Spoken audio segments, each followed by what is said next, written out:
Da da da da. What's my good chair? Welcome, everybody. Let's give YouTube a couple of minutes to get those notifications out. In the meantime, I need a minute. I didn't just get home, but I have this deadline and how late I can eat dinner, and I was out this afternoon. And yeah, I'm settling down to a coffee now, relaxing, hanging out with you guys for a little bit. We'll see who pops in to keep me company. In the meantime, you guys, again, if you've never met me before, hi, I'm Cindy. I explore the inside and the outside. And today it was the outside. I probably walked 10 kilometers today. I put in a good workout. Not only was it a good workout, but my big puffy winter jacket had sweat stains visible from the outside. I was loaded down pretty good. I was making pit stops along the way, picking up some groceries, stopped off at one of my favorite thrift stores. Then my sister's not feeling good. She's got a really bad cold and a really bad headache. And I had some jewelry. I've been listing jewelry for her, and she sold a little bit. So I didn't want her to come out of her way to come and pick it up so she could ship it off to Quebec. I thought maybe I would go for a nice walk. I haven't been outside a lot this week, except for those short excursions to the grocery store. But today I put in the reps, and I was loaded down when I came home. And I'm not complaining about that because I did pretty good. When I left the house, I only had $20 in my pocket. My sister needed a quart of whipping cream. She's on the keto diet, so she can do whipping cream in her coffee, and she has all those lovely luxuries that you get to have when you're on the keto diet. But she didn't have any milk. She was sick. I says, "Well, I'm going to walk to your house and drop the she lives on the other end of the city." And I said, "So I'm going to go for a nice walk along the river over the bridge, and I'm just going to just enjoy myself, go slow. I don't know when I'm going to show up at your place. If you can manage during the course of the day, I'll get to you. I'll bring you some milk." And I ended up, right, doing a few pit stops myself, going to the grocery store, like I said, my thrift stores, and I scored. I only had $20 on me, and I needed milk and sweetener myself, and I had to get my sister her cream, and her cream is like $7. I couldn't believe $7 for a quart of 33%, which is whipping cream. Milk, so expensive. Couldn't believe it. But in walking to her house, I do have to walk by my favorite thrift store. And I said, no matter what, I'm gonna, if I find something and I like it, I'm gonna buy it. And I walked in that door, and right away it was all, "Hello, Tammy." It was all Japanese today. Like, I don't know, it was an estate. It was definitely a collector because there was all kinds of amazing, Japan and occupied Japan and Hong Kong and some antique stuff. And I scored a couple of things, a few things I scored. We're going to start off with the cheapest one. It's going to be a little bit of a show and tell because I'm kind of proud of myself what I did with that $20. I spent $10.20 at this thrift store. And I won't tell you what I'm going to make on this stuff. Well, I will. As I'm going through it, I'll let you know what I'm going to make. I'm going to make some really good money on it. But I was all proud of myself and my sister, who was sick and hasn't been. That thrift store is pretty close to her house, so she goes every day looking for little scores that she can list. And but she hasn't been since Friday because she's been really, really sick, right? So I went into this thrift store, and like I said, it must have come from, somebody from Japan or China. At the very least, it was a collector of Japanese um, items because it was absolutely everywhere's tea sets and plates and ornaments. And right, we'll start off with the first one that I got. Okay, keep in mind, I spent $10.10 at this thrift store. So the first item pays for everything plus gives me an extra $30. And what I have here is this beautiful Japanese ice bucket. So this is probably, and it has this kind of design, which is kind of um, common on the atomic boomerang. If you guys are familiar with that brand of vintage glasses from the 60s.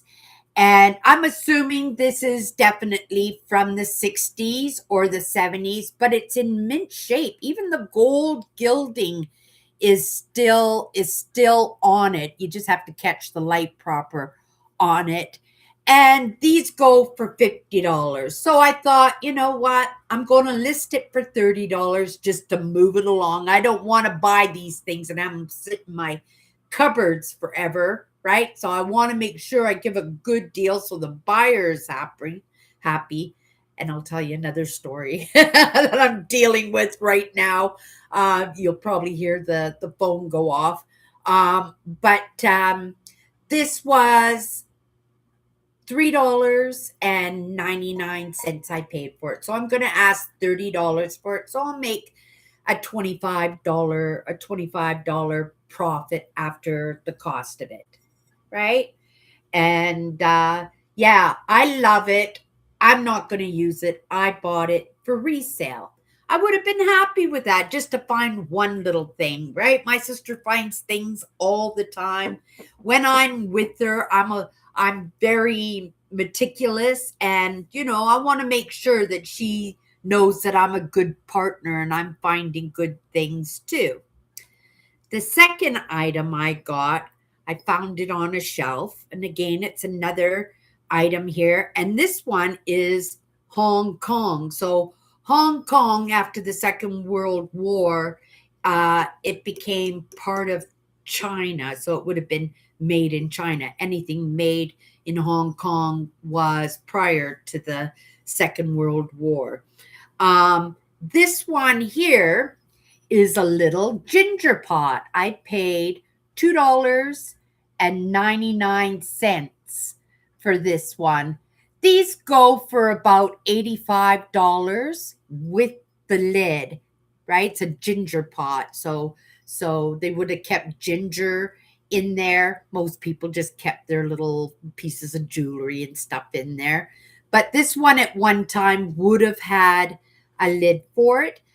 But most of the time, the lids don't survive, right? And so you can find them up on eBay, just like this.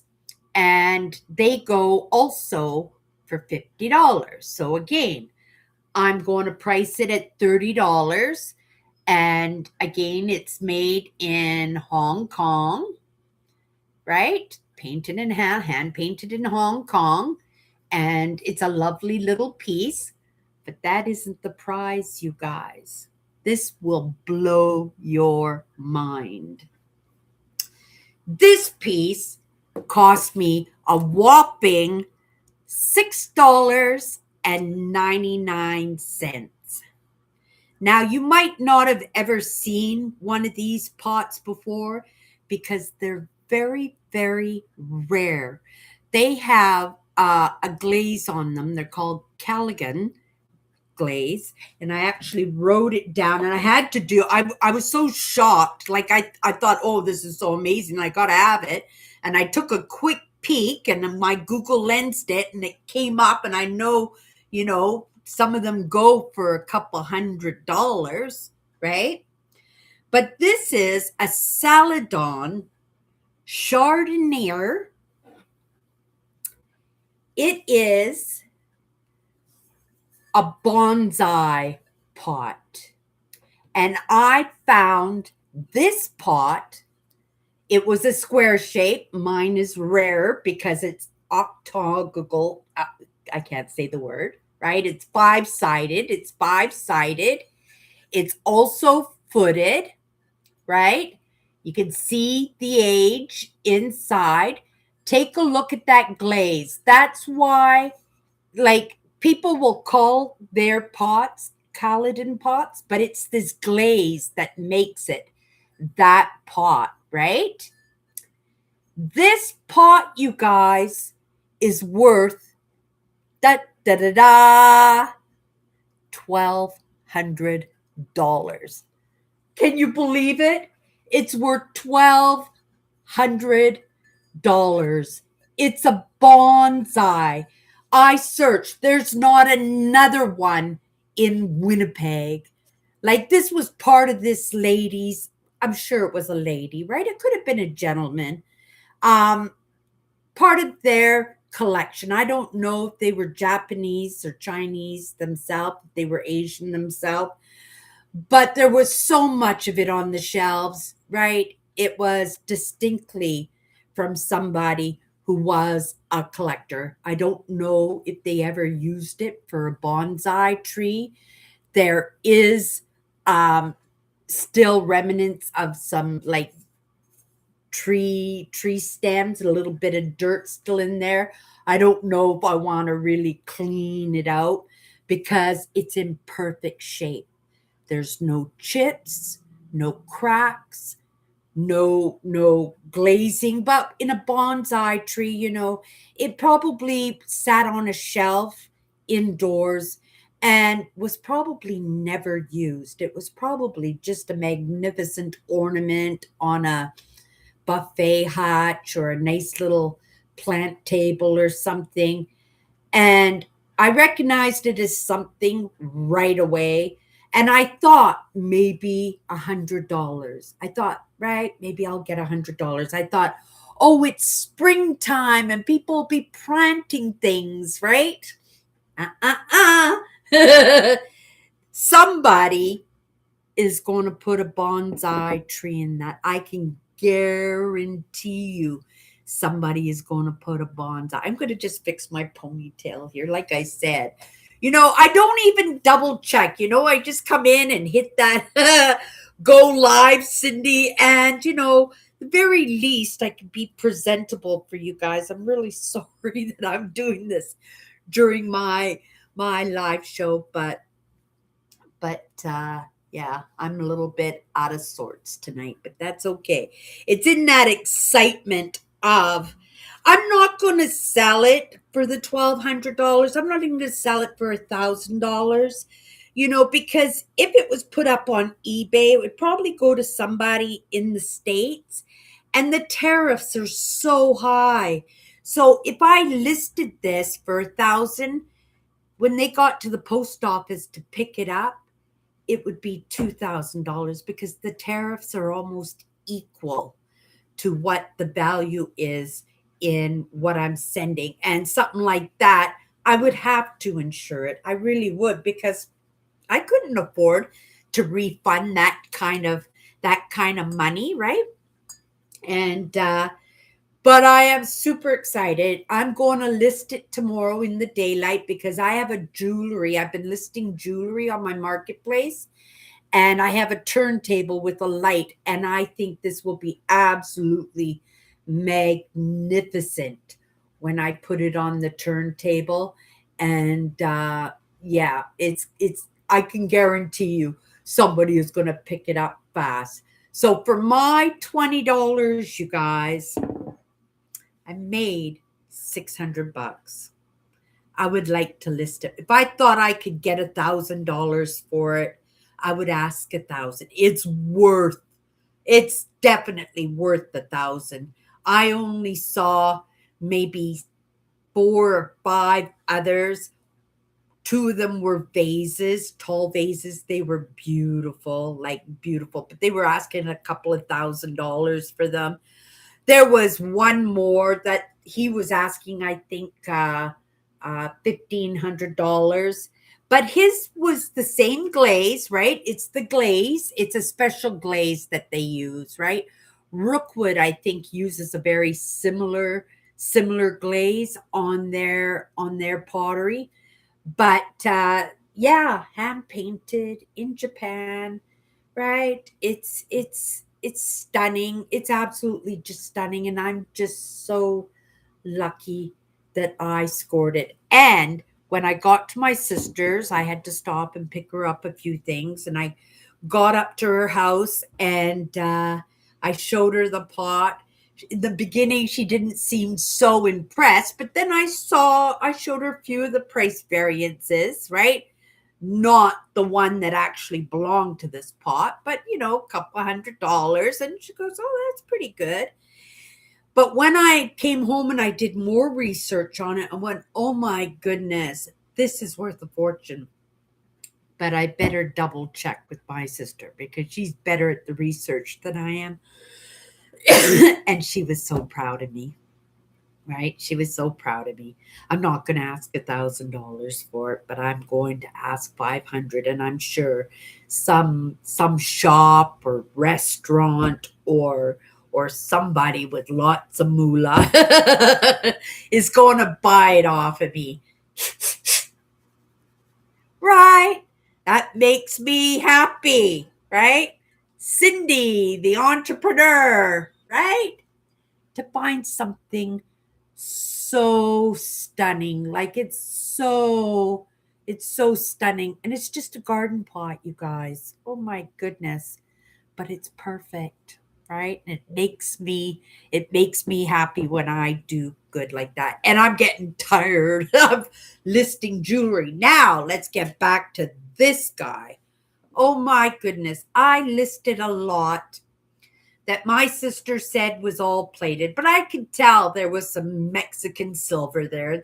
It's silver, but in the Mexican silver, they try and stretch the silver out a little bit by, I don't know, adding steel or tin or secondary metals that aren't worth anything. And so when you take Mexican silver to the gold buyers, they won't buy it, right? Just because it's just not pure silver. So they can't give you the value, right, for sterling or 925 on that, and they can't be bothered with testing it because when we go to these gold buyers, they got lineups out the door because you got to be part of the Better Business Bureau, right? They used to be in kiosks in the malls and stuff, and people would take their engagement rings and stuff and pawn them off, but you can't do that anymore. But there are some reputable gold buyers here in Winnipeg, and they've been in business for a very long time.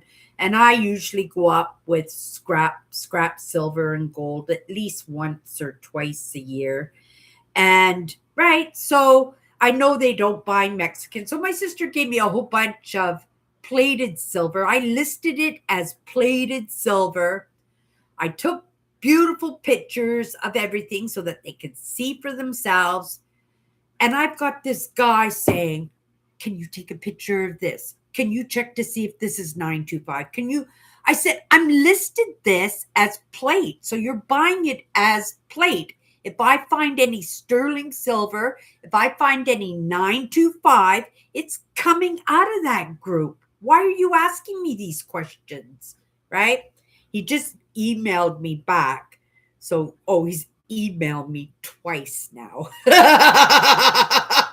I guess he knows that he kind of ticked me off in that, right? Whoopsie. I'll just see what he says here. Oh, I guess he knows I was ticked off. So he just gave me a thumbs up. So he knows that I'm ticked off. But my sister says,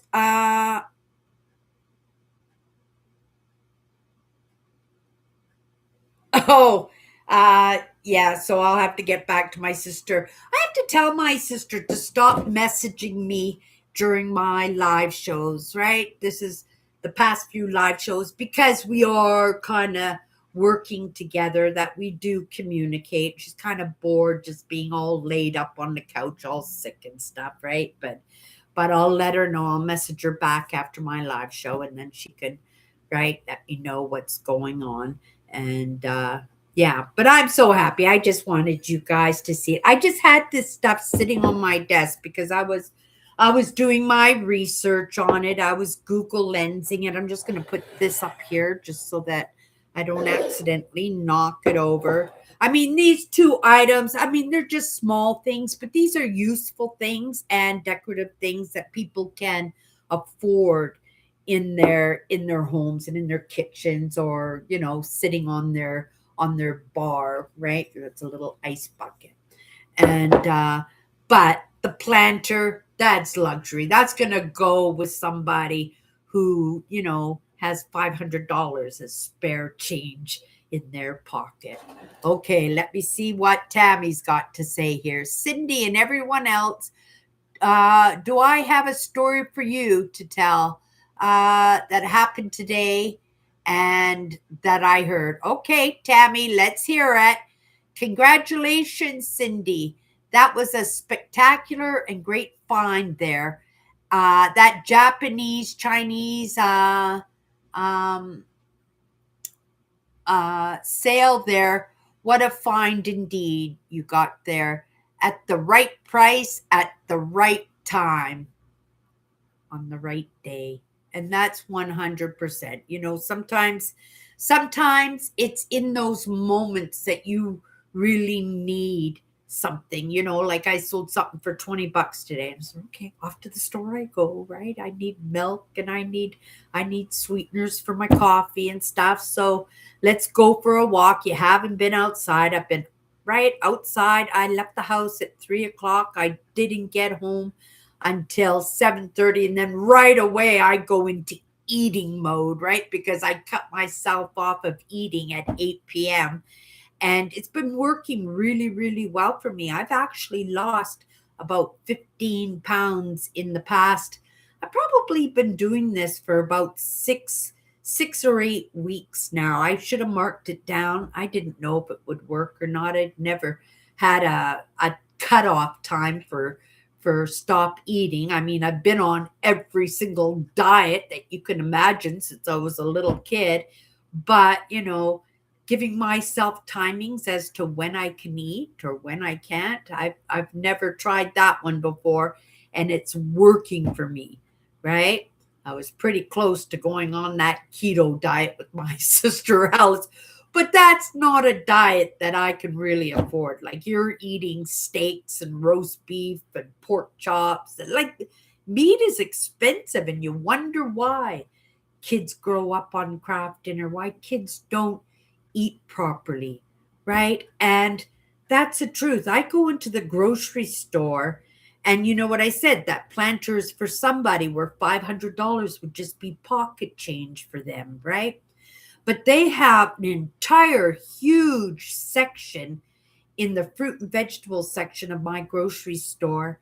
And it is for those people, right? Those people in those higher income brackets, right? Where everything on the shelf is super expensive, right? They even got a little fridge where you can buy little probiotic drinks, and right, all these things that will keep you extra healthy. And it makes you wonder, because people are wandering up and down those other aisles, and all those other aisles are all processed food that isn't really food. It's just made up of chemicals and made up ingredients that aren't technically food. And that's what they're feeding the low income with, right? And when I say, it makes you wonder that the kids are growing up on craft dinner. What are the nutrients in craft dinner? And I have to tell you, my sister Alice, craft dinner is her favorite meal in the entire world, right? but there is no nutrient in it. And that processed food, you know, it might not be super bad for you. I suspect that it is, though, but I'm not a doctor. I haven't researched and delved into that topic. But what I do know is processed food wreaks havoc on the gut, right? The biochemistry of the gut and the intestines. And when that happens, then it affects the liver, it affects the bowel system. And, it makes you wonder if a lot of these, cancer has been around for thousands of years. Like it really has. It's not something that's totally relatable to chemicals and ingredients that are non-food.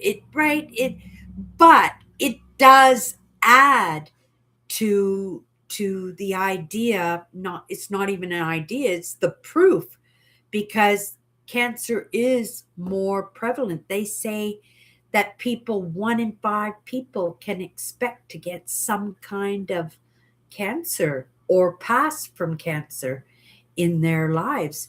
I think that's incredible, and it's something to take note of. They're even associating Parkinson's disease and Alzheimer's to chemicals, right?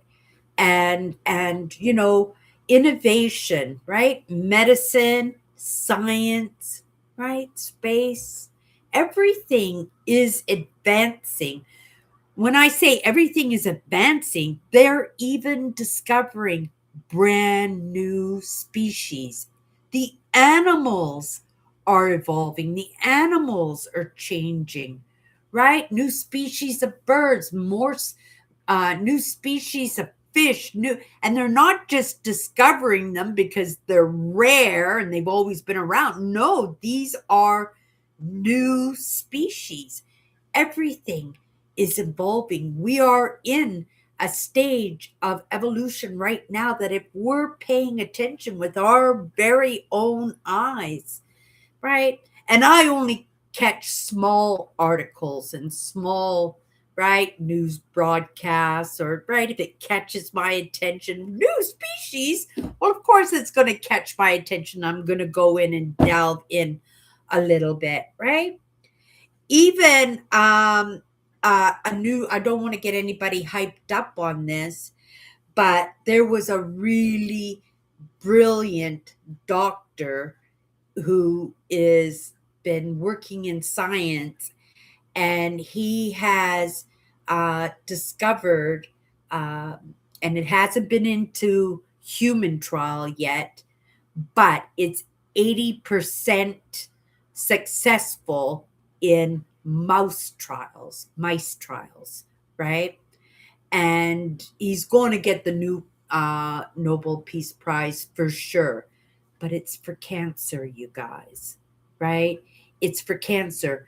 They said they've been targeting a certain chemical in the body that's released when cancer is present, but he had this idea that these chemicals are sending out signals to other chemicals, and he did the research and he found that it's true. It's like passing the baton, right? Before the cancer actually develops, it sends a signal to one, and then that one sends a signal to another, which triggers back to the cancer to start becoming invasive. And it's incredible. I was totally enthralled about that. You guys can Google it. It's something that's just been released in the medical papers because, right, especially, you can't make claims like that without having the evidence. But they've been testing it on mice and it works, you guys. So I suspect it will be going into human trials, and we will be hearing pretty soon, because when it goes into human trials, it usually goes to the stage 3 and the stage 4 first, right? Because they're the ones that are right, they're fighting for their lives at that point. So a lot of people in their own choices may choose to be a recipient, to be in that trial, and we should hear shortly if it worked. It was like when they did those trials on bowel cancer, and they had 12 patients, and within 2 months, three of the patients were in total remission. But because the trial was only in for 3 months and it was like a 3-year trial, they had to continue with the trial. And at the end of the trial, I think it was 11 people um, uh, went into remission out of the 12, and the one passed away, right? And it was a stage 4. And it was a last ditch effort to see if maybe he could go into the trial, and they let him go into the trial, and that was successful too. So he might get the Nobel Peace Prize also. And that's already in the trials. I don't know, and it was a pretty simple one. It was medication that these people, not injection, no radiation. It was pill form, right? It was pill form, and they're all in remission. But because it's 3 years, I suspect that it has to complete the whole 3 years, because right, maybe it's a temporary remission, right? And I'm thinking of a movie right now, um, I can't remember it. Oh, it was such a good movie, right? And he took some medication and he got to live his life and get married, fall in love, and right. And at the very end, it came back. And then his wife just decided to stay with him and take care of him when he went back into the stage. I can't remember the name of that movie. It was a very old movie. Yeah, from the 60s or 7. Omega, the Omega syndrome, something like that. I can't remember. Okay, you guys. So we're going to grab my cards here. Hopefully, we don't get that word community again tonight. I actually pulled out my paper cutter yesterday because it has proper measurements, and I measured my cards because I says maybe the card is a little bit bigger than the others, and I laid it out on the cutter and I pulled it up. I took the measure properly and I put it down, and not even a sliver came off of it. Right? So it's not because there's anything wrong with that card. That card went right back into the deck, right? It's whoever or whatever has put that word as part of my podcast once a week for I don't know how long, right?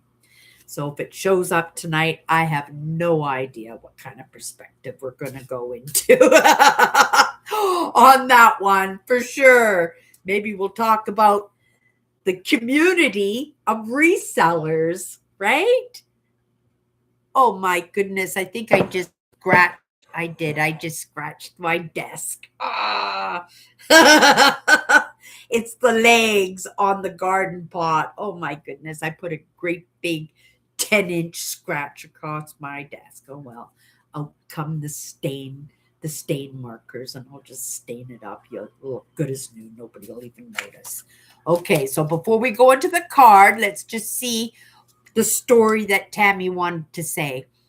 I was listening to the radio, and this person called in, and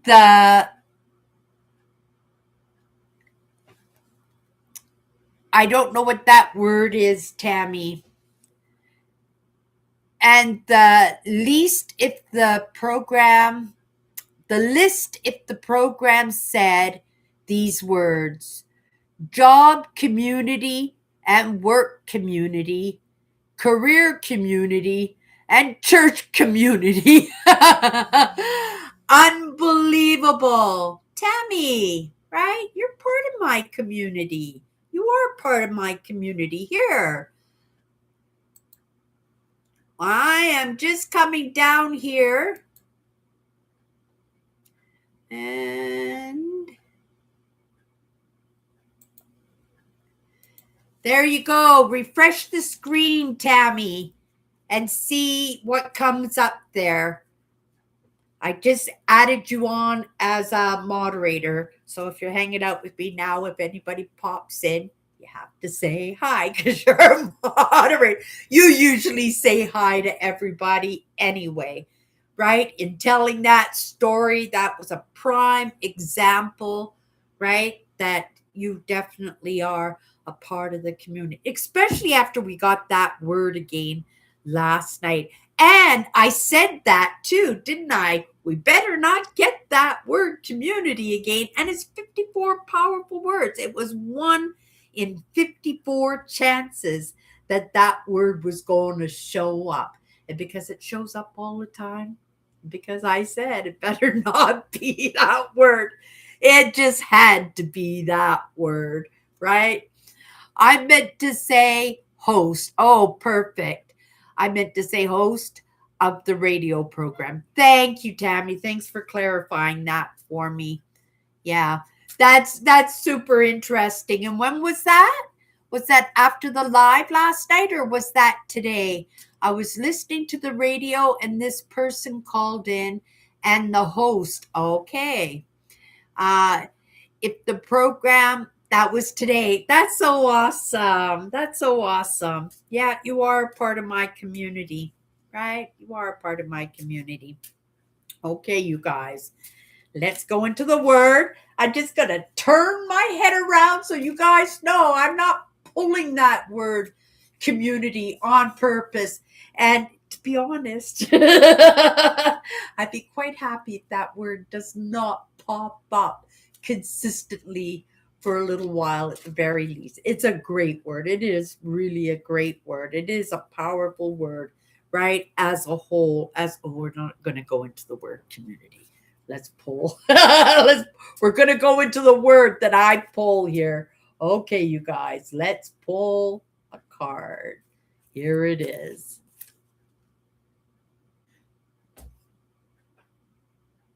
It's not community, you guys.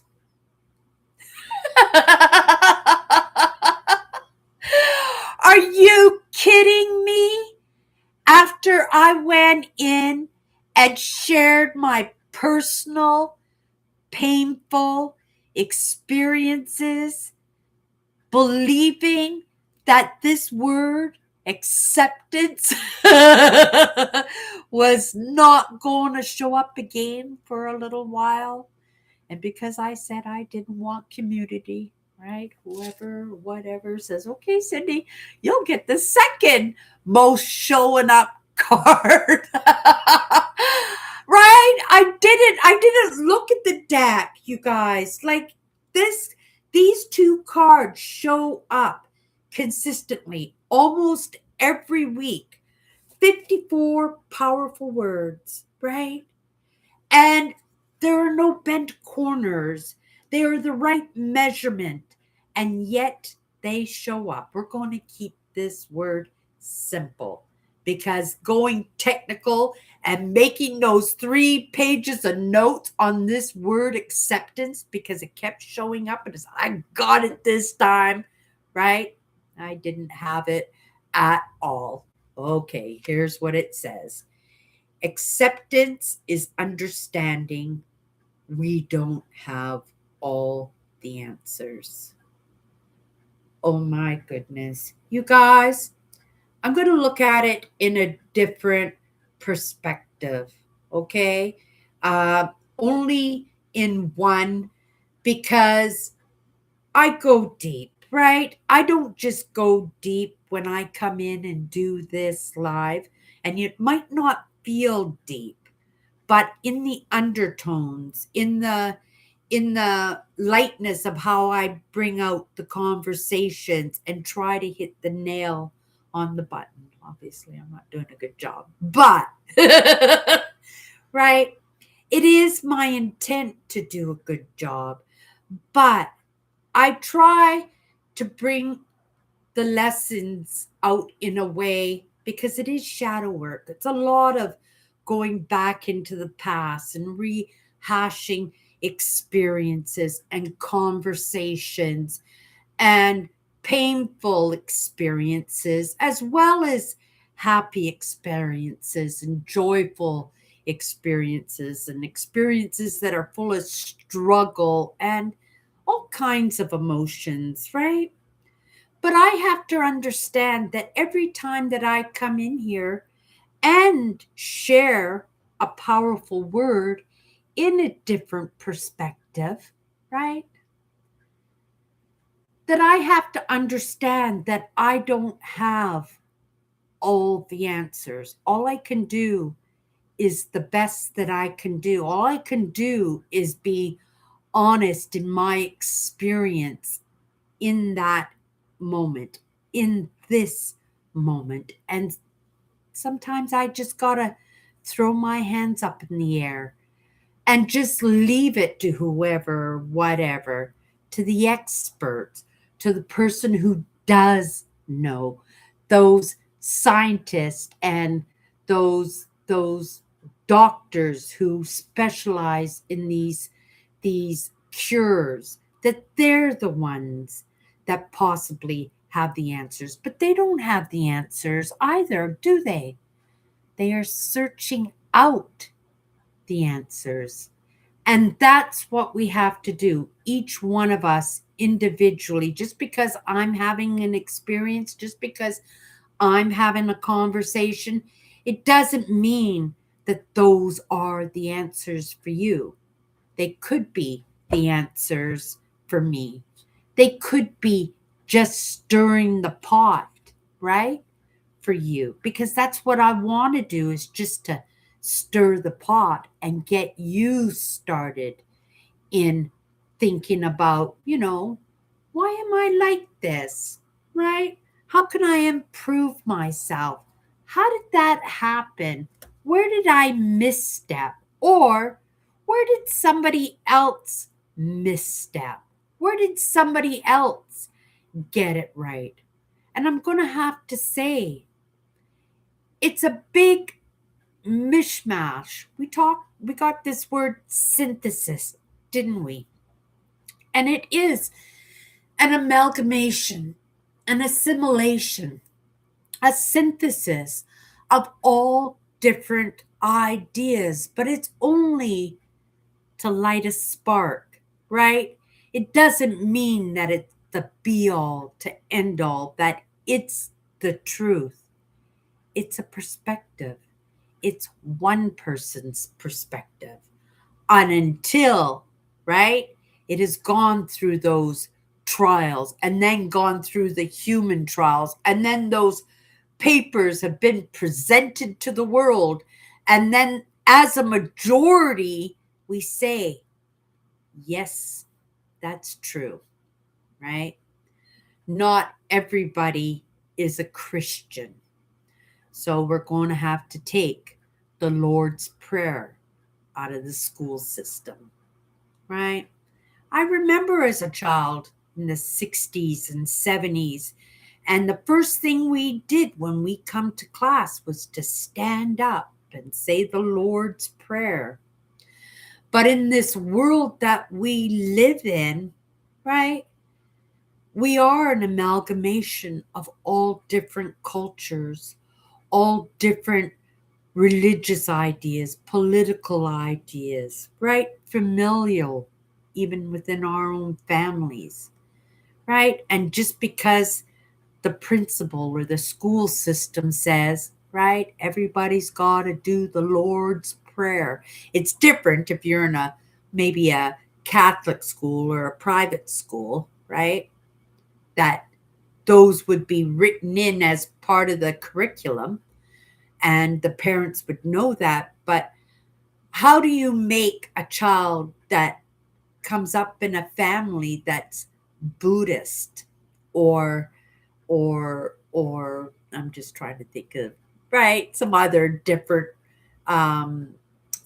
religious or spiritual ideas. And then you have to put that child in a position where they have to say the Lord's Prayer, something that they don't even have a faith in, right? They have faith, right? They have faith, but just not in the same Lord as, say, right, as Tammy does, or some of my other followers, or, right, even in my own community or my own family.